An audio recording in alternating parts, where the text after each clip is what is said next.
Hello नमस्कार दोस्तों, स्वागत है आप सभी का एजुकेशन फॉर इंडिया के प्लेटफॉर्म पर। आज की हमारी जो क्लास है वो पीवाईक्यू को लेकर है। पीवाईक्यू जो कि जैसा कि आपको टेलीग्राम चैनल पर पहले भी बताया गया था। अच्छा, इसका डिस्क्रिप्शन में जो है लिंक दिया हुआ है। ज़्यादा से ज़्यादा हमारे दोस्त जो है टेलीग्राम को ज्वाइन कर लें, क्योंकि उस पर क्विज करवाई जा रही है। डेली क्विज जो है आपको उसके 10 से 15 क्वेश्चन जो है वो तो सब्जेक्ट वाइज करवाए ही जा रहे हैं। इसके अलावा यहाँ से हमने कहा था कि आपको पीवाईक्यूज की जो सेक्शन है वो करवाए जाएंगे। तो आज की जो हमारी क्लास है वो ग्रुप सी स्टेनोग्राफर का जो है पेपर 2022 में हुआ था। आज उसकी हिंदी की पीवाईक्यूज जो है, हिंदी का पूरा सेक्शन जो है वो करवाएंगे। ठीक है कि हिंदी में 25 क्वेश्चन जो आए थे। और इसके बाद जो है आप टेलीग्राम चैनल पर जुड़िए, जिसमें आपको इंग्लिश की जो है एक जो है क्विज दी जाएगी, एसटी दी जाएगी, वो आपको सॉल्व करना है। और सॉल्व करने के बाद आपको जो है अगली क्लास जो आएगी इसके सॉल्यूशन को लेकर आएगी। लेकिन इससे पहले आपको प्रैक्टिस करनी होगी, क्योंकि बिना प्रैक्टिस के आपको ये क्विज की जो है ये समझ में भी नहीं आएगी। ठीक है, इंग्लिश इतने अच्छे से नहीं आएगी। तो हम चाहते हैं कि ज्यादा से ज्यादा आपकी प्रैक्टिस हो सके, इसलिए पीवाईक्यू से इसकी स्टार्टिंग कर रहे हैं। पीवाईक्यू जितने भी अब तक आ चुके हैं 2014 से लेकर 2022 तक। ठीक है, इवन 2023 में जो ग्रुप डी का जो पेपर हुआ था मेंस का, उसका भी पीवाईक्यू पूरा करवाया जाएगा। इसमें शामिल होगा इंग्लिश, मैथ, इंग्लिश, हिंदी और जीएस। ठीक है, और मैथ के जितने भी डाउटफुल सेक्शन है वो आपके जो है क्लास पे समय समय पर जो है वो डाले जा रहे हैं। प्लीज ज्यादा से ज्यादा इस चैनल को शेयर सब्सक्राइब कीजिए, टेलीग्राम चैनल ज्वाइन करिए, क्विज अटेंड करिए। ठीक है, जहां से आपको मदद मिलेगी और पेपर जल्दी ही हो सकता है। बहुत ज्यादा हम 30 दिन मान कर चल रहे हैं कि 30 दिन की एक प्रैक्टिस सिनेरियो लेकर चल रहे हैं कि हम इसमें पूरी प्रैक्टिस कर लें। तो चलिए शुरुआत करते हैं हिंदी के क्वेश्चंस के साथ। तो हम हिंदी में पीवाईक्यूज में 2022 का जो है प्रैक्टिस करेंगे।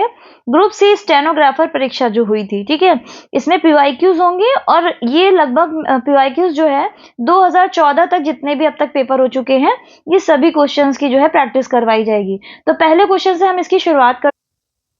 क्वेश्चन नंबर 1 है, निम्नलिखित में जातिवाचक संज्ञा शब्द नहीं है। इसमें नहीं है पूछा है, जातिवाचक संज्ञा नहीं है। अच्छा, संज्ञा और सर्वनाम इसको डिटेल्ड में जो है क्लास में करवाया जा चुका है। ठीक है, वहां से अगर आपको नहीं समझ में आ रहा है संज्ञा सर्वनाम, अगर यहाँ पे प्रॉब्लम होती समझने में, तो आप उस क्लास को अटेंड कर लीजिए, वहां पे पूरा एक्सप्लेन किया हुआ है। ठीक है, और जैसा कि मैं पहले ही बता चुकी हूँ, थ्योरी से क्वेश्चन जो है हाईकोर्ट उठाएगा मिलान के अंतर्गत। तो इसमें मनुष्य जो है ये जातिवाचक होगा। ठीक है, नदी जो है ये भी जातिवाचक है, गाय जो है ये भी जातिवाचक है। उत्तर जो है हमारा गंगा हो जाएगा। गंगा इसका सही उत्तर होगा। क्यों? क्योंकि ये व्यक्तिवाचक संज्ञा के अंतर्गत आता है। ठीक है, व्यक्तिवाचक जब किसी व्यक्ति, वस्तु अथवा स्थान के नाम की बात हो रही हो तो वहां पे व्यक्तिवाचक संज्ञा होती है। जातिवाचक होती है जब हम पूरी मनुष्य जाति या पूरी नदियों के बारे में एक शब्द से उसको हम बताते हैं, संकेत करते हैं। जैसे कि नदी के बारे में कहा तो नदियां, उसका मतलब है कि सारी नदियों की बात हो रही, तो हम नदियों की जाति की बात कर रहे हैं। ठीक है, तो ये हो गया उत्तर। अगला क्वेश्चन है, निम्नलिखित में से कौन सा शब्द जो है यहाँ पे शुद्ध है पूछा है। तो राष्ट्रीय सिंपल सा क्वेश्चन है, बहुत टफ नहीं है। उत्तर नंबर 1 जो है इसका उत्तर हो जाएगा, ये राष्ट्रीय का शुद्ध रूप है। ठीक है, शुद्धि अशुद्धि की भी क्लास हो चुकी है, आप देख सकते हैं। हालांकि ये यूपी ट्रिपल एससी का जो पेपर हुआ तो उसमें मैंने शुद्धि अशुद्धि की क्लास कराई, चाहे तो आप वहां से कर लें या फिर जल्दी ही क्लास पड़ जाएगी, अगर आपकी जैसी रिक्वायरमेंट होगी वो क्लास भी करवा दी जाएगी। प्राणों का अंत करने वाला के लिए एक शब्द क्या होगा। तो इसमें उत्तर हो जाएगा प्राणांतक। ठीक है, इसका उत्तर क्या हो जाएगा, ऑप्शन नंबर बी जो है प्राणांतक, इसका उत्तर हो जाएगा। प्राणहीन यानी कि प्राणों से हीन, यानी कि जिसमें प्राण ना हो, प्राणहीन हो गया। ठीक है, मृतक, मृतक मरा हुआ इंसान को क्या कहते हैं, मृतक कहते हैं। ठीक, चलिए अगले क्वेश्चन की तरफ बढ़ते हैं। निम्नलिखित में से हमें बताना है विलोमार्थी यानी कि अपोजिट, यानी कि विलोम शब्द की दृष्टि से कौन सा युग्म जो है इन्होंने पूछा है असंगत है, मतलब कि गलत है। ठीक है, मतलब कि 3 ऑप्शन सही होंगे, 1 गलत होगा। तो जटिल का सरल ही होता है, ये सही है। ठीक है, धृष्ट का विनीत होता है, ये भी सही है। अनुराग का विराग होता है, ये भी सही है। तो उत्तर क्या हो जाएगा, उत्तर हो जाएगा दे। दे का अदे होता है, ना कि प्रदे। ठीक है, दे का क्या हो जाता है, अदे हो जाता है। ठीक, अगला क्वेश्चन है, निपात किसे कहते हैं? निपात, तो उत्तर हो जाएगा ऑप्शन नंबर ए, शब्द में विशेष प्रकार का बल लगाने वाले अवयव को निपात कहा जाता है।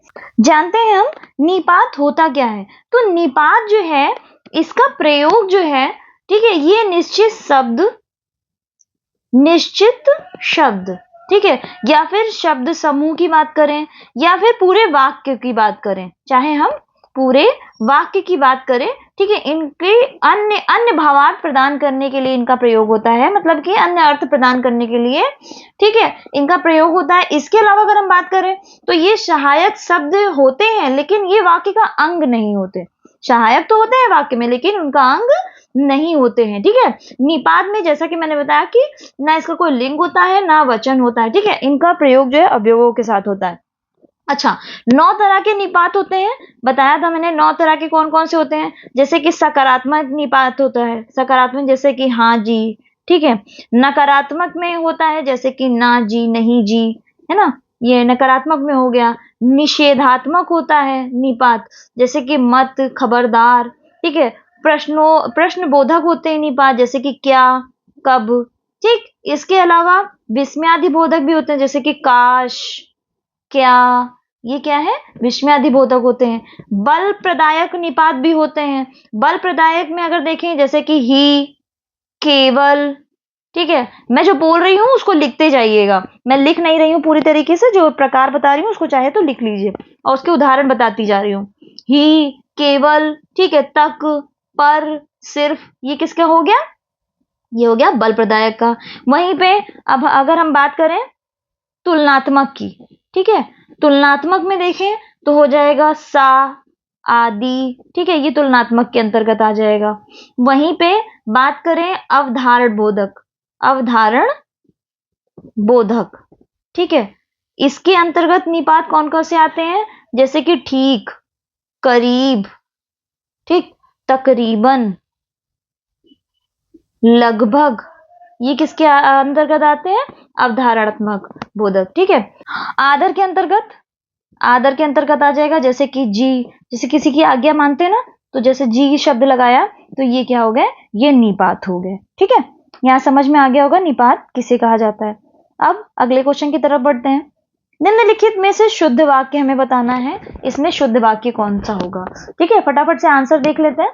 तो मेरा मन, ठीक है, पहले तो हम बताएंगे मेन वर्ब, ठीक है, बात किसकी हो रही, कभी कभी बैठ जाता है, क्वेश्चन उठ रहा है, कभी कभी बैठ जाता है, क्या बैठ जाता है, मेरा मन, ठीक है। तो मेरा मन क्या हो गया, यहाँ पे शुरुआत में होगा, क्योंकि मेन वर्ब जो होती है, मुख्य शब्द जो होता है उसका प्रयोग पहले किया जाता है। ठीक है, बाकी अन्य जो है ये गलत हो जाएंगे। अगला क्वेश्चन है, निम्नलिखित में से रुजु का विलोम होगा, रिजु, ठीक है। अब आपको यहाँ पर आपने अगर प्रैक्टिस के दौरान पढ़ा हो तो रिजु का वक्र होता है, बट यहाँ वक्र तो दिख नहीं रहा है, ठीक है। और इसी तरह से विलोम आ सकते हैं, तो विलोम में जो रटा हुआ हो जरूरी नहीं है वही आए, अन्य जो आए उसका एक और अगर उदाहरण दिया हो तो उसको भी पढ़कर जाइएगा। ठीक है, तो रिजु का वक्र भी होता है, और वक्र जो है ये कुटिल का समानार्थी होता है, यानी कि पर्याय होता है। तो रिजु का विलोम क्या हो जाएगा, कुटिल हो जाएगा। ठीक है, वहीं विकर्षण की बात करें तो इसका विलोम क्या हो जाता है, आकर्षण हो जाता है। विकर्षण का आकर्षण हो जाएगा, संकीर्ण का विस्तीर्ण हो जाएगा, ठीक है। वहीं विसर्जन का आवाहन हो जाएगा। ठीक है, ये ध्यान रखिएगा, ये इसके विलोम हो जाएंगे। अगला क्वेश्चन है, निम्नलिखित में से आकांक्षा किस शब्द का पर्यायवाची। अच्छा, जो मेन चैप्टर है हाईकोर्ट में जहां से क्वेश्चन ज्यादातर पूछे गए, ठीक है, वो चैप्टर आपके प्रैक्टिस के दौरान कंप्लीट हो जाएंगे, उसके लिए आप परेशान मत होइएगा। अच्छा, अमीय जो है ये अमृत का हो गया, ये अमृत का पर्यायवाची होता है। ठीक है, व्यथा जो है ये पीड़ा का पर्यायवाची हो गया। ठीक है, वहीं विपिन जो है ये जंगल का पर्यायवाची हो गया। तो बचा क्या, मनोरथ, इच्छा, ठीक है, आकांक्षा, ये किसका हो गया, ये आकांक्षा का पर्याय हो गया। अगला यहाँ पे पूछा है, दुरात्म में निम्नलिखित में से कौन सा समास होगा। ठीक है, दुरात्म मतलब कि दुर की बात हो रही है, दुर मतलब क्या हो जाता है, बुरा। ठीक है, तो बुरी है जो आत्मा, ठीक है, तो आत्मा कैसी है, बुरी है। आत्मा क्या हो गया, ये विशेष्य हो गया। ठीक है। और आत्मा कैसी हो गई, बुरी हो गई, तो बुरी क्या हो गया, इसका विशेषण हो गया। तो जहां पे विशेषण और विशेष्य की बात हो रही हो वहां कर्मधारय समास होता है, ये ध्यान रखिएगा। ठीक है, जहां पे भी विशेष की कोई विशेषता बताई जा रही हो तो वहां क्या होता है, कर्मधारय समास होता है। बाकी समास के बारे में हम डिटेल में पढ़ेंगे। ठीक, यहाँ पे गद्यांश दिया हुआ है। ये पूरा गद्यांश जो है मैंने आपको दिखाने की कोशिश की ताकि आप ये जान सके कि किस तरह से पेपर आ रहा है। ठीक है, तो गद्यांश के अंतर्गत जो आप यहाँ पे ये पूरा गद्यांश पढ़ लीजिएगा। स्क्रीन को रोका हुआ है मैंने, ये पूरा पढ़ लीजिएगा और इसके जो आंसर है ये सिर्फ मैं बताती चल रही हूँ। तो इसका उत्तर होगा कि निम्नलिखित में से कल का तात्पर्य क्या है। तो यहाँ इस पैराग्राफ में जो है कल का तात्पर्य दिया हुआ है पुर्जा से। ठीक है, तो ऑप्शन नंबर 1 जो है इसका उत्तर हो जाएगा। वहीं अगले क्वेश्चन में पूछा है कि सच्ची ईश्वर पूजा है, तो सच्ची ईश्वर पूजा क्या है, मनुष्य पूजा है, यानी कि ऑप्शन नंबर 3 जो है इसका उत्तर हो जाएगा। निम्नलिखित में से मूर्खों का काम है, मूर्खों का काम क्या है, आदमियों की तिजारत करना, यानी कि ऑप्शन नंबर 2 जो है इसका उत्तर हो जाएगा। ठीक, अगला क्वेश्चन है निम्नलिखित में से किसकी प्राप्ति जीवन का आनंद नहीं होता। तो पैराग्राफ के अकॉर्डिंग उत्तर हो जाएगा ऑप्शन नंबर ए, सोना और चांदी। वहीं अगला क्वेश्चन दिया हुआ है किनके बिना कला कौशल के विचार और चिंता व्यर्थ है। ठीक है, तो इसमें जो उत्तर जो दिया हुआ है वो है ऑप्शन नंबर, कला कौशल के विचार चिंता व्यर्थ है, मजदूरी, ऑप्शन नंबर 4। ठीक है, ये उसका उत्तर हो जाएगा। एक बार पैराग्राफ में चेक कर लीजिएगा, मेरे साथ उत्तर जो है इसका 4 होगा। ठीक, स्वर्ग प्राप्ति की इच्छा नहीं होगी यदि, तो ऑप्शन नंबर 3 जो है अपना काम मिल जाए, इसका उत्तर हो जाएगा। यहां से हमारे पैराग्राफ के क्वेश्चन कंप्लीट हो जाते हैं। अब हम शुरू होते हैं, फिर से क्वेश्चन की तरफ बढ़ते हैं। ठीक है, पैराग्राफ के क्वेश्चन इतने थे। क्वेश्चन पूछा है परिमाणवाचक विशेषण का उदाहरण है, तो इसमें चारों में बताना है परिमाणवाचक विशेषण का उदाहरण। तो जहां हमने बताया था कि जहां पर माप तौल की बात हो वहां पे परिमाणवाचक विशेषण होगा, तो इसका मतलब उत्तर क्या हो जाएगा, मन अनाज। ठीक है, मन अनाज जो है ऑप्शन नंबर 2 जो है इसका उत्तर हो जाएगा। अगला क्वेश्चन है निम्नलिखित में से गुणवाचक सर्वनाम का उदाहरण बताना है। इसमें गुणवाचक सर्वनाम का उदाहरण, अच्छा हालांकि ये आयोग ने जो क्वेश्चन है ये वापस ले लिया था, क्योंकि इसमें हुआ क्या था कि यहाँ पूछा है गुणवाचक सर्वनाम, लेकिन ये उदाहरण किसके दिए हुए हैं, गुणवाचक विशेषण। ठीक है, गुणवाचक विशेषण के उदाहरण यहाँ पे दिए हुए हैं, इसलिए ये क्वेश्चन जो है बाहर हो गया था। ठीक, यहाँ पे हमें सुमेलित करना है। ठीक है, सुमेलित में अगर हम आए सुमेलन में, तो ये है हमारा उपसर्ग प्रत्यय। अगर आप उपसर्ग प्रत्यय की स्टार्टिंग अच्छे से पढ़ी होगी, पढ़ी नहीं है तो मैं चैप्टर तो करवा ही दूंगी, अगर पढ़ी है तो आपको यहाँ से समझ में आ जाएगा। दुस्साहस, दुस्साहस में ठीक है, दुष जो है इसके उपसर्ग का प्रयोग किया गया है, तो ए का थर्ड किसमें है, चलिए हम पहले मिलान शुरू करते हैं, कैसे ऑप्शन मिलाए जाते हैं हम ये भी आज सीखेंगे। ठीक है, तो पहले और चौथे में जो है तीसरा, यानी कि ये 2 ऑप्शन जो है कट जाएंगे। ठीक, अब हमारे लिए आसान हो गया। अब इसमें क्या है, डी का सेकंड ही दिया हुआ है ना, डी का दोनों में सेकंड दिया हुआ है, तो यहां से मिला लो, दुष्कर्म में दुष् का हो गया, है ना। अब हमारा कंफ्यूजन फंसा बी और सी में, इन दोनों में ऑप्शन कि बी का 1 होगा कि बी का 4 होगा। चलिए देख लेते हैं। दुख, दुख का जो है उसमें कौन सा उपसर्ग लगा हुआ है, दू लगा हुआ है, तो यानी बी का क्या हो गया, बी का 4th हो गया, तो उत्तर क्या हो गया, ऑप्शन नंबर 4 जो है हमारा उत्तर हो जाएगा। ठीक है, तो इस तरह से मिलान करिए, इजिली हो जाता है आंसर निकालना। निर्वासन शब्द में उपसर्ग कौन सा है, तो निर्वासन में निर उपसर्ग होगा। ठीक है, कभी भी इससे और इससे कंफ्यूज मत होइएगा, क्योंकि कभी भी रा को जो है जब उपसर्ग के रूप में जुड़ता है तो वो स्वर के साथ पूरी तरह नहीं जुड़ता। ठीक है, बहुत से ऐसे हैं जिसमें ये बिना स्वर के जुड़ता है, क्योंकि व्यंजन जो है वो स्वरों की सहायता से ही बोले जाते हैं, ये आपको पता ही होना चाहिए, बेसिक चीज है। ठीक है, अगला है निराशा। निराशा शब्द में कौन सी संधि पूछा है इन्होंने। ठीक है, तो निराशा का अगर हम संधि विच्छेद करें तो नी प्लस आशा हो जाएगा। और जहां पे भी आपको विसर्ग का ये आपको संकेतक चिन्ह दिखे तो वहां पे विसर्ग संधि हो जाएगी। ठीक है, कौन सी हो जाएगी? विसर्ग संधि। अगला क्वेश्चन है, यहाँ पे भी हमको क्या करना है? मिलान करना है। तो चलिए मिलान कर लेते हैं। रंग जमाना यानी कि थाक जमाना, है ना? तो ए का क्या हो गया? सेकंड हो गया, ए का सेकंड। ठीक, तो ऑप्शन नंबर 1 भी, सॉरी, ऑप्शन नंबर 4 कट जाएगा, ऑप्शन नंबर सेकंड भी कट जाएगा, है ना? रूह कांपना, रूह कांपना मतलब बहुत डरना, है ना? डर के मारे रूह कांप गई, इस तरह से आप इसको कर सकते हैं। रूह कांपना क्या? बहुत डरना, यानी बी का थर्ड हो गया। तो बी का थर्ड किस में? बी का थर्ड, बी का थर्ड आएगा पहले वाले ऑप्शन में, यानी कि उत्तर हमारा पहला हो गया। दोनों ऑप्शन मिलाने की जरूरत भी नहीं पड़ी। सॉरी, बी का थर्ड इसमें भी है ना? नहीं, मिलाना पड़ेगा, रुक जाइए। अब है मैदान मारना, मैदान मारना मतलब विजय प्राप्त करना, तो यानी सी का 4 हो गया। ठीक, तो अब हम देखें सी का 4 किसमें? तो सी का 4 आ गया ऑप्शन नंबर थर्ड में। ठीक, तो उत्तर कौन सा हो जाएगा? ऑप्शन नंबर थर्ड जो है ये उत्तर हो जाएगा। इसके अलावा क्या हुआ? मुंह फुलाना यानी कि अप्रसन्न होना, अप्रसन्न होना मतलब गुस्से में मुंह फुलाना ना। यहाँ पे भी हमको मिलान करना है। अच्छा, ये क्वेश्चन बहुतों के दिमाग में जो है डाउट पैदा किया था। ठीक है, तो देखिए सबसे पहले आप एक चीज जान लीजिए कि पदबंध क्या होता है। जब आप जान लेंगे कि पदबंध क्या होता है, उसके बाद आप क्वेश्चन भी कर ले जाएंगे। तो पदबंध का मतलब होता है जिस शब्द से, जिस शब्द से पूरे वाक्य जुड़ा हो, यानी कि जो पूरा वाक्य है वो इस शब्द पे आश्रित हो। ठीक है, इस शब्द पे आश्रित हो, या किसी एक शब्द ने, या ऐसे कह सकते हैं किसी एक व्यक्ति ने पूरी महफिल जमा के रखी, तो व्यक्ति कौन था? ठीक है, उसी तरह से जब कोई शब्द किसी वाक्य को बांध कर रखता है या पूरा वाक्य उस शब्द पे आश्रित होता है, उस शब्द को पदबंध शब्द कहा जाता है। ठीक है, तो यहाँ पे अगर संज्ञा सर्वनाम लगा हुआ है तो इसका मतलब ये किसी संज्ञा, किसी सर्वनाम, किसी विशेषण या किसी क्रिया से ये शब्द जो है जुड़ा होगा। तो संज्ञा का देख लेते हैं। तो सबसे पहले हम विशेषण का देखते हैं, क्योंकि विशेषण इजी हो जाता है करना। ठीक है, तो विशेषण में जहां पे भी आपको विशेषता दिखे, तो यहाँ देखिए कोई ऐसा है जो विशेषता दिख रही है इसमें, तो दिख रही है ऑप्शन नंबर थर्ड में, नई कार। कार कैसी है?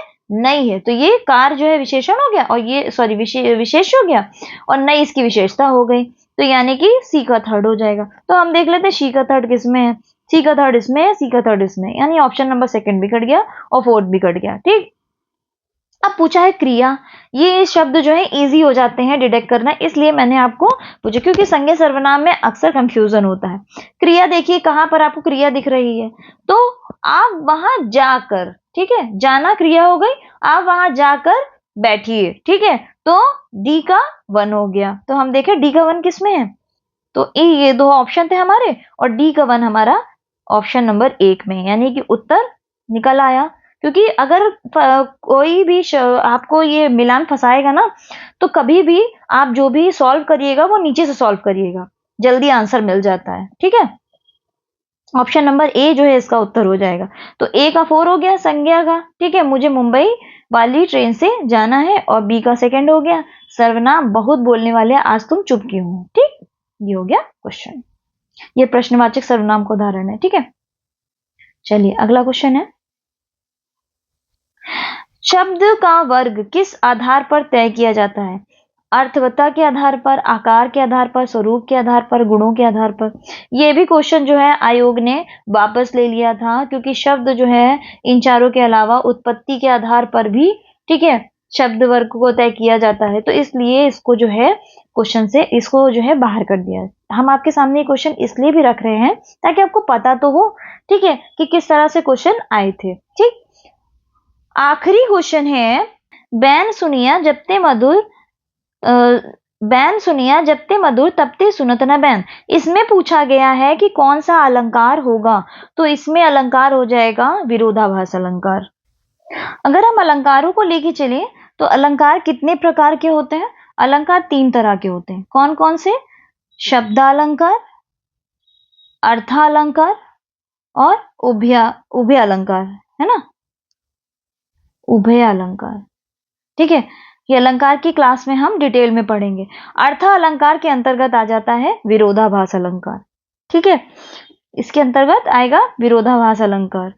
तो ये थी आज की हमारी क्लास। ठीक है, इसके अलावा जो और भी प्रीवियस ईयर है फटाफट से उसको भी कंप्लीट करवा देंगे। और इसमें जहां जहां भी आपको फंस रहा है आप चैनल को ज्वाइन कर लीजिए, टेलीग्राम चैनल को, और ग्रुप भी ज्वाइन कर लीजिए, इसमें डिस्क्रिप्शन में पड़ा हुआ है। वहां से आपके जो भी डाउट होंगे, जिस चीज में भी डाउट होंगे, वहां से ये क्लियर हो जाएंगे। ठीक है, तो हो सकता है कि क्लास में कुछ चीजें छूट गई हो, कुछ चीजें मैं आपको ना समझा पाई हूँ या कुछ चीजें आप समझ ना पाए हो, तो आप टेलीग्राम पर आकर उस चीज का डाउट हमसे पूछिए, हम वहां पे अच्छे से आपको क्लियर भी कर देंगे। इसके अलावा क्विज अटेंड करिए। ठीक है, और चैप्टर जो है समय समय पर वो पूरे हो जाएंगे, उसके लिए आप परेशान मत होइए, जो डाउट होगा वो भी कंप्लीट हो जाएगा। ठीक है, तो हमारे साथ जुड़े रहिए, उस चैनल को शेयर और सब्सक्राइब जरूर करिए। मिलते हैं अगली क्लास में। नमस्कार।